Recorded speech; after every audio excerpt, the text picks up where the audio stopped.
Então, antes de mais, quero agradecer à professora doutora Ana Paula Martins por ter aceitado o nosso convite. É uma honra termos aqui as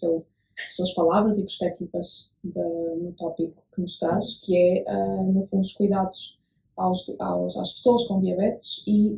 olharmos pela perspectiva e ponto de vista dos farmacêuticos. E, portanto, eu começo por a primeira questão que lhe colocamos e vou aqui enquadrar um bocadinho, que é o acesso aos cuidados de saúde, onde se inclui também o acesso à medicação e à vigilância da doença crónica, é um pilar fundamental na melhoria da qualidade de vida dos doentes. Portanto, adicionalmente à não adesão destes tratamentos e aos cuidados médicos, que acabam por representar um custo elevado no sistema de saúde, e este poderia ser evitado, não é, se nós tivéssemos uma total adesão ao tratamento. Na diabetes, a melhoria das políticas de saúde poderia ter um impacto positivo no rastreio de risco e no rastreio de doentes com diabetes não controlada, na gestão da doença e no suporte à automonitorização. Portanto, são todos aspectos que, até do ponto de vista da intervenção farmacêutica, é possível. Em Portugal, considera que há espaço para mais e melhor intervenções farmacêuticas, portanto, intervenções que poderiam ser proporcionadas nas próprias farmácias para as pessoas com diabetes, e também os farmacêuticos poderão ter um papel mais preponderante nas atividades clínicas e assistenciais às pessoas com diabetes. E, por último, se pode partilhar connosco algumas experiências e evidências que existam noutros países ou em Portugal ao nível desta ligação ao doente ou à pessoa com diabetes. Muito bem, muito obrigada pela oportunidade, que é em si mesmo muito oportuna. A diabetes é uma doença que tem que continuar a prender as nossas atenções, tem que continuar a estar na agenda das políticas de saúde. Há 3 razões fundamentais para que isto aconteça, na nossa perspectiva, e os farmacêuticos, tal como os outros profissionais, têm o dever de intervir e de estar muito atentos e atualizados relativamente àquilo que são as melhores práticas, quer nas áreas de prevenção, quer nas áreas terapêuticas, quer também naquilo que é absolutamente determinante nas profissões de saúde, que é exatamente na relação até afetiva com os próprios portadores da diabetes. Por razões diversas também, muitos deles e muitas delas vivem em contextos que são contextos desfavorecidos, contextos onde é mais difícil fazer uma gestão adequada e controlada da doença. Eu começava, então, por especificar uma das áreas onde nos parece que há muito trabalho a fazer, e que é claramente na prevenção. E de forma transversal, a literacia da diabetes, ou na diabetes, é muito relevante. E é uma literacia, é verdade que nós podemos dizer, é literacia em saúde, mas há uma literacia própria, na nossa perspectiva, para aquilo que é a redução dos fatores de risco, o seu controle, e os farmacêuticos, sobretudo na rede de farmácias, podem e devem, não precisam de estar à espera, digamos, do poder político ou dos decisores para cumprirem aquilo que já é a sua missão, sob o ponto de vista, digamos, profissional. E, neste contexto, nós temos tido muitas intervenções, não só em Portugal, mas fora de Portugal também, naquilo que são programas onde, de facto, o nível de informação e também de conhecimento, baseado na evidência, porque temos vários estudos feitos que mostram claramente que a diabetes tipo 2 é, muitas vezes, uma doença evitável ou retardável, e por isso nós só temos que pegar nessa evidência que já existe e colocá-la naquilo que é o dia-a-dia, neste caso estamos a falar dos farmacêuticos, da atividade farmacêutica. E temos uma rede de quase 3.000 farmácias onde isto acontece todos os dias, e tem que acontecer mais todos os dias, porque nós temos cerca de 1 milhão de pessoas que entram diariamente nas farmácias. E desse 1 milhão, se olharmos para aquilo que é a distribuição, digamos, da população portuguesa por grupo etário, temos desse 1 milhão a uma grande parte. Há aqui alguma coincidência com o padrão, digamos, populacional dos portugueses, mas nas farmácias há uma tendência acrescida para termos as pessoas de mais elevado risco. E quando aplicamos em alguns projetos que tivemos com a Fundação Carlos Gulbenkian, com a PDP, com outros, digamos,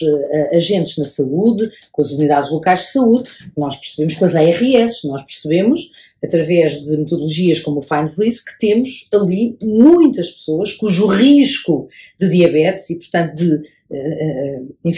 de precisar, cujo risco é maior e que podemos encaminhar,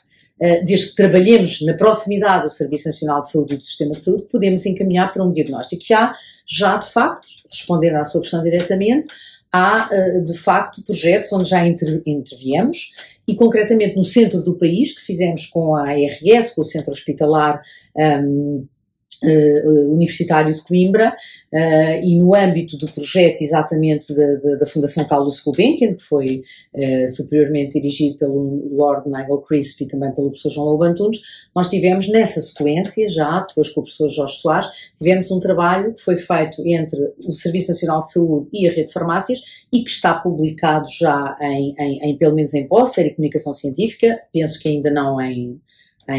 paper, portanto em artigo, que mostra claramente que nós fomos capazes de, em conjunto com os outros serviços de saúde, identificar as pessoas que eram potenciais portadoras de diabetes, portanto, através de um modelo de identificação precoce, e depois encaminhá-las, e desses houve uma percentagem importante que eram realmente pessoas que eram portadoras de diabetes, mas que não o sabiam. E, portanto, nós consideramos que este primeiro nível de intervenção para os farmacêuticos e para a rede de farmácias, eu diria que é 50%, porque, obviamente, nós valorizamos muitas questões da medicação, mas é 50% da nossa intervenção. Depois temos a questão, exatamente, terapêutica, do controle terapêutico, e aqui também, não sozinhos, porque não se faz nada sozinho, mas em colaboração com o médico, sobretudo a medicina geral e familiar, que é com quem nós teremos mais proximidade, há um mundo de boas práticas para concretizar. Tivemos na altura, enfim, antes da pandemia, tínhamos alguns projetos que eram muito acarinhados pelo Ministério da Saúde, nomeadamente pelo professor Fernando Araújo, e a norte do país tivemos uma coisa muito interessante que se chamam notas terapêuticas, que não era para a diabetes especificamente, mas era um meio de comunicação sobre a terapêutica, onde nós percebíamos, nós farmacêuticos reportávamos ao médico uma série de situações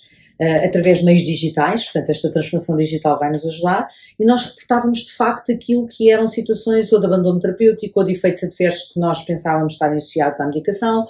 ou necessidades de ajustes posológicos, como aliás fazemos nos hospitais com outras áreas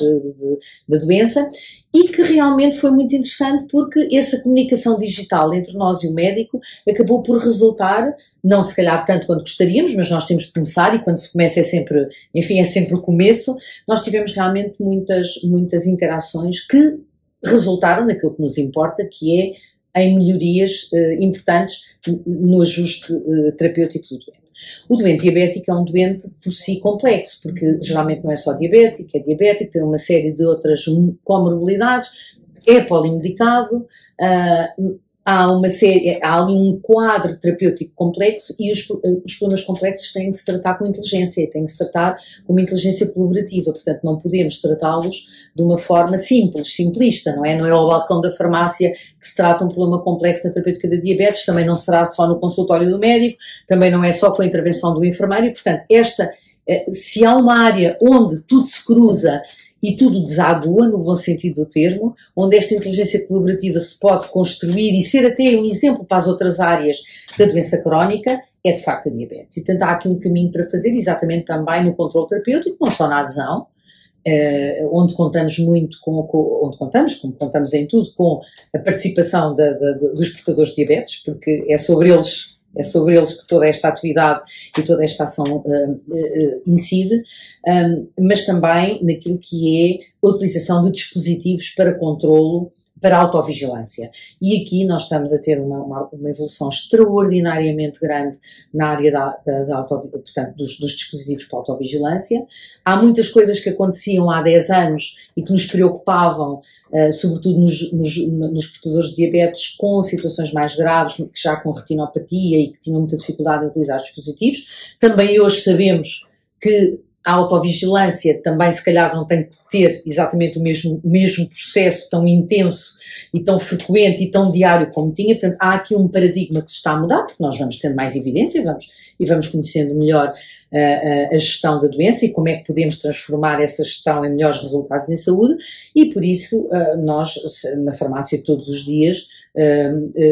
fazemos parte daquele braço longo do Serviço Nacional de Saúde, onde investimos tempo na automonitorização e a criar mais literacias ou diminuir as iliteracias, se calhar é melhor assim, diminuir as iliteracias na utilização de dispositivos, que é muito importante para dar, digamos, segurança também, ou para fazermos esta jornada conjunta de aumentar a segurança dos doentes ou dos portadores de diabetes. Finalmente, eu diria que há todo um campo de intervenção naquilo que é a construção de uma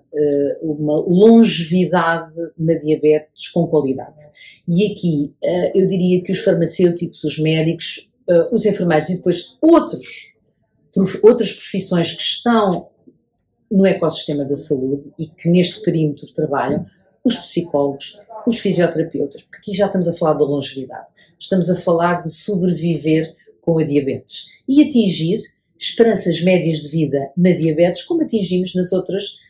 doenças. E, portanto, isto é muito importante, esta visão de longo termo de o que é estar vivo até aos 90 anos, até aos 100 anos com diabetes. E aqui há todo um caminho para fazer e que eu diria onde há uma aprendizagem conjunta destas profissões, das melhores práticas, como é que nós conseguimos acautelar através de meios digitais e através da medicina à distância. E eu na medicina à distância, como o João Lobo nos fazia, incluo todas as profissões, portanto é uma visão global e holística, como é que nós vamos contribuir para que as pessoas que vivem com diabetes envelheçam com qualidade de vida, envelheçam de forma autónoma, que participem na gestão da sua doença e que não se conformem com situações que no pleno século XXI, com tanto que nós investimos na diabetes, com custos tão elevados que têm inclusive para aquilo que que são os custos em saúde, dizia que nós consigamos de facto que esse investimento, que é muito proveitoso, tenha um retorno que as pessoas precisam para, dizia eu, não se conformarem com a ideia de que têm que ser amputadas ou que têm que ficar cegas. Não têm, não devem, não podem, é um indicador civilizacional e para isso nós estamos preparados, temos a evidência hoje que precisamos do ponto de vista terapêutico, temos bons ensaios clínicos, temos boas meta-análises, temos, portanto, dentro daquilo que é a hierarquia da evidência, temos muito bem suportados naquilo que, do ponto de vista do diagnóstico precoce e na terapêutica temos que fazer. Agora precisamos de olhar mais para a sociologia da saúde, para aquilo que motiva as pessoas a aderir à terapêutica, a serem capazes de ter os seus autocuidados, de cuidarem dos seus pés, de cuidarem dos seus olhos, o acesso aos cuidados de saúde mais, digamos, que são mais difíceis no dia-a-dia, que não é tanto a questão do médico de família, apesar de termos 1 milhão de portugueses sem médico de família, mas enfim, mas também é verdade que hoje também temos outras situações, digamos, de complementaridade. Portanto, eu diria que aqui estamos a falar de situações mais complexas, onde o apoio social e onde, digamos, a investigação mais na epidemiologia social nos vai ajudar muito a perceber estes percursos que os mais velhos fazem com a diabetes. Eu acho que aí há todo um campo enorme muito, muito importante de intervenção das profissões de saúde e dos cientistas sociais e dos cientistas da medicina. Já referiu aqui alguns aspectos, nomeadamente a questão da literacia, a questão da polimedicação e, portanto, pegando nesse aspecto da polimedicação, que é particularmente comum nos idosos, nos indivíduos mais velhos que têm diabetes, e também sabemos que isso traz de facto um risco acrescido, a polimedicação nesse grupo mais velho, um risco acrescido para a sua saúde. Como é que avalia a literacia da população portuguesa sobre esta matéria da polimedicação? E que medidas é que acredita que ao nível da intervenção farmacêutica identifica que seriam importantes para serem implementadas para a mitigação destes riscos específicos da polimedicação? A polimedicação é uma inevitabilidade da longevidade. Portanto, sobre isso nada a fazer. Nada a fazer neste sentido, quer dizer, por mais seguros que os regimes possológicos procurem ser, a verdade é que quando nós temos um sobrevivente com cancro, que também é diabético e que também tem Parkinson, nós acrescentamos complexidade porque nós hoje vamos tendo, mais para umas áreas para outras, tratamentos que são realmente inovadores, mas que, como é óbvio, também introduzem riscos acrescidos, não é? E por isso, obviamente que a literacia sobre a minha doença e os medicamentos que eu estou a fazer é muito importante, e há aqui uma relação de contrato, uma espécie de um contrato social que quer os médicos, todos os profissionais de saúde, começando pelo médico, não é? Que é, digamos, o profissional mais próximo em termos daquilo que é a gestão da doença, mas todos os outros profissionais têm que compartilhar este compromisso e este contrato social. E, nesse contexto, a polimedicação faz parte deste universo complexo das pessoas que vivem com diabetes, que vivem e que persistem com diabetes, e aí eu diria que só um autorreconhecimento muito sólido daquilo que são os efeitos que eu posso atribuir à minha medicação para me levarem a não abandonar a medicação, sabendo, como acontece, por exemplo, na área dos medicamentos antidepressivos e para o sistema nervoso central, que existem efeitos adversos marcados que um médico, quando prescreve,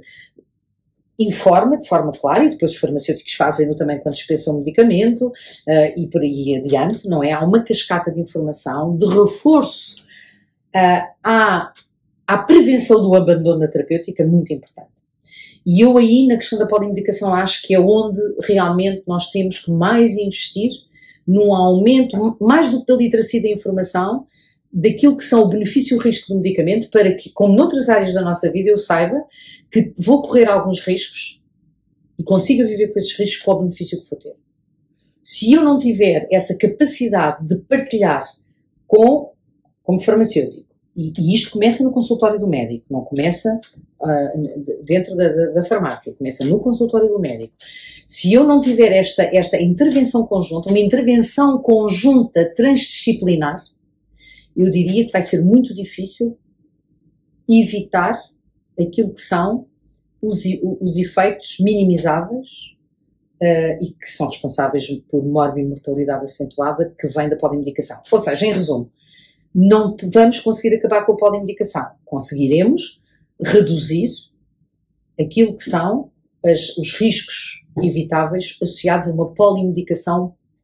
pouco madura.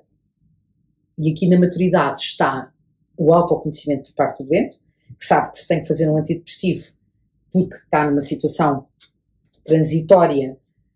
de necessidade, vai ter efeitos adicionais. E que não deve parar a terapêutica, não deve parar toda a terapêutica, sobretudo deve pedir ajuda a quem o acompanha, ao seu médico, ao seu farmacêutico, e estar também disponível, que é uma coisa que hoje em dia nós não estamos. Nós estamos só disponíveis para o que é perfeito, não é? Achamos que não podemos ter nenhum efeito adverso, só temos que ter efeitos benéficos. A vida não é assim, o mundo do medicamento também não é, as situações muito complexas também não são, e os sobreviventes de cancro que o digam, e na diabetes também é assim. Portanto, se eu quero evitar uma mutação, se eu quero evitar uma cegueira, se eu quero evitar todas as complicações micro e macrovasculares, ou reduzi-las, não é? A um risco aceitável, com que eu posso conviver, eu, pessoa com diabetes, também tenho uma grande cota de responsabilidade. E por isso tem que haver aqui uma negociação também comigo próprio do que é que eu estou disponível ou não para fazer por mim. E aqui os profissionais de saúde, claro que temos que ter uma cultura de maior colaboração e de maior compromisso, mas aqui os profissionais de saúde têm que estar do outro lado, ou seja, têm que estar disponíveis empáticos, para fazer este caminho com as pessoas que vivem com a doença, mas sempre também não sendo demagógicos e assumindo, todos nós, que há aqui responsabilidades das pessoas que vivem com a doença de também cuidarem de si, através de si, cuidarem da sua longevidade com qualidade. Nós não podemos, nem queremos, nem é possível estar em casa dos doentes a verificar o que faz ou deixa de fazer. Nem é a missão de um médico, não é a missão de um farmacêutico. Portanto, e quanto mais madura for esta relação e quanto mais autoconhecimento o doente tiver, maior será o sucesso desta polimedicação que tem que enfrentar, como tudo na vida, não é? Referiu as relações interdisciplinares que devem existir, portanto, um trabalho em rede e colaboração entre profissionais de saúde. Considera que esta é uma área prioritária, então, de investimento e que também é relevante na diabetes? E quais, na sua perspectiva, são os players ou os agentes e como é que esse investimento pode ser feito? Como é que se pode aumentar ou melhorar estas relações interdisciplinares que irão beneficiar depois o portador da diabetes? Eu na área da diabetes, e até por causa da prevenção, do controlo e desta longevidade, no fundo, com autoconhecimento e com qualidade de vida, acho que há aqui, como já disse, há várias intervenções muito importantes. Acho que uma nutrição para a longevidade é fundamental nas pessoas que já têm diabetes. Para evitar diabetes, uma nutrição adequada é fundamental. Nesse aspecto, refiro sempre uma frase que a professora Alexandra Bento, que é bastonária dos nutricionistas, refere sistematicamente, que é: somos aquilo que comemos. E eu aqui acho que esta intervenção transversal, desde o início da vida, ou seja, em todo o ciclo da nossa existência, até ao final, é importante. E para a diabetes, como doença civilizacional, como nós lhe chamamos, mas que agora faz parte de todo o hemisfério, não é? Também já lhe podemos chamar uma pandemia, porque até nos países que eram considerados menos desenvolvidos, a diabetes está lá exatamente porque os hábitos de nutrição, portanto, acompanham uma industrialização desenfreada. É muito importante e eu acho que nós temos muita falta de intervenção dos nutricionistas a este nível. Eu diria que o apoio psicológico é importante, sobretudo em algumas fases, ou de descoberta da doença, diagnóstico ou de exacerbação, e depois todos os técnicos e especialistas na área do movimento, porque é disto que estamos a falar. Quer dizer que eu vou trabalhar em estilos de vida e que eu, ao balcão da farmácia, vou dizer: mas não deve comer isto ou não deve fazer isto. Claro, eu tenho que reforçar isso, mas eu tenho que ter técnicos especializados nesta área que possam, desta forma transdisciplinar, intervir desde o início. Uma família de diabéticos tipo 2, ou que tem um pai diabético ou uma mãe diabética, se calhar, a maior, não sei se há estudos sobre isto, mas há a hipótese de poderem, pelos hábitos de vida que têm, de haver um padrão epidemiológico naquela família de tendência para a diabetes. Há essa possibilidade. E por isso é importante, e isto o médico de família é essa pessoa, não é? Na minha modestíssima opinião, é preciso estudar, isto é, analisar em conjunto com a família quais são os padrões que podem evitar nos mais jovens aquilo que os mais velhos já adquiriram. Portanto, eu acho que há aqui todo um trabalho de comunitário muito importante para se fazer. E por isso é fundamental, sim, uma das coisas que temos que fazer é ter médicos de família para todos os portugueses. Obrigada. Uma última questão, e agora saltamos para a formação e a capacitação dos próprios farmacêuticos na área da diabetes. Sabemos que existe a plataforma Ensino Profissão, que foi desenvolvida pela Ordem dos Farmacêuticos, e a nossa questão é se considera que esta é uma estratégia importante para a formação e capacitação dos farmacêuticos e se já tem resultados que observaram da implementação dessa plataforma e se até considera que existem ainda mais instrumentos que podem ser adicionados à formação dos farmacêuticos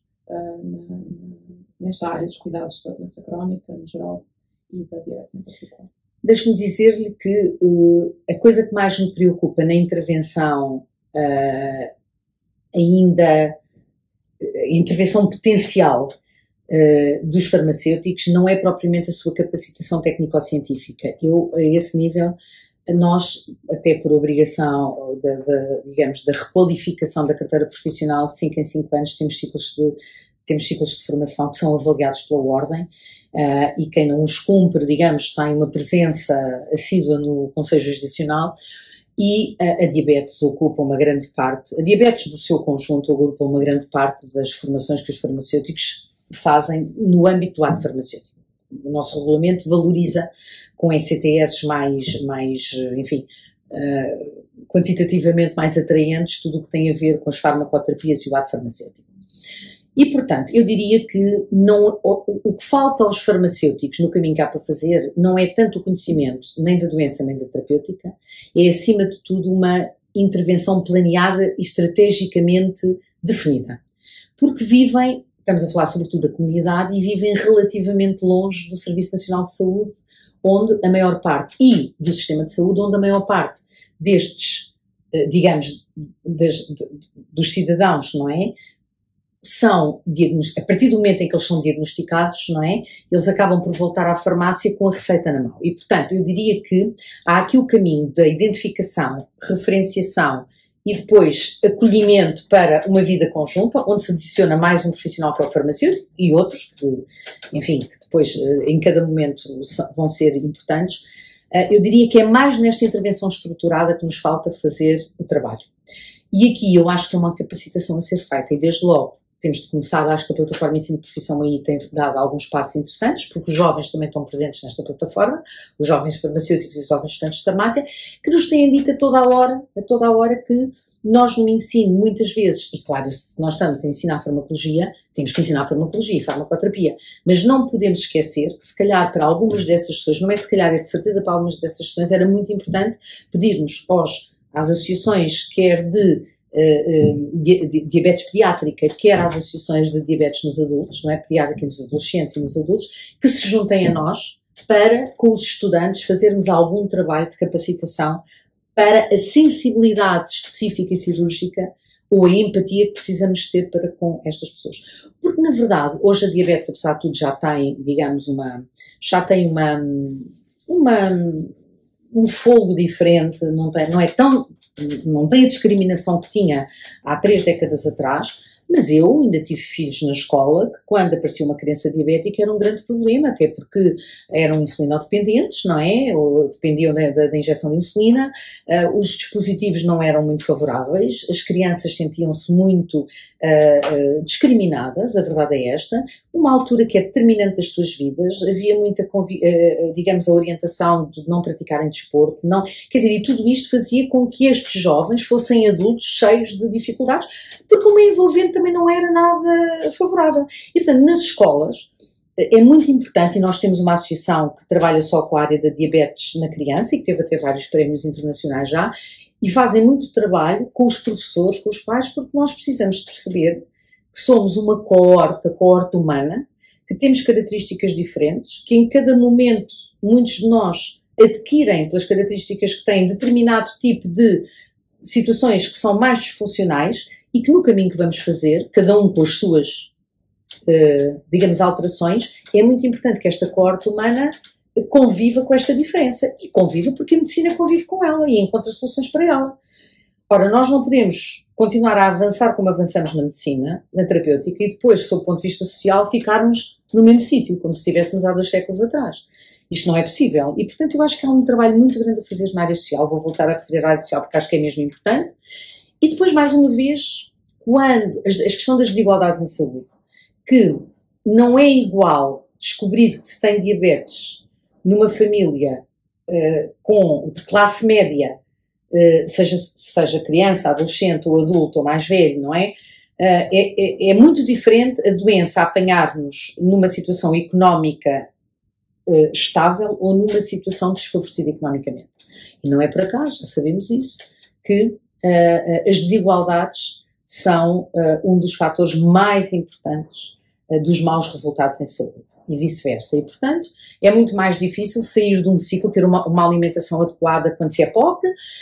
ter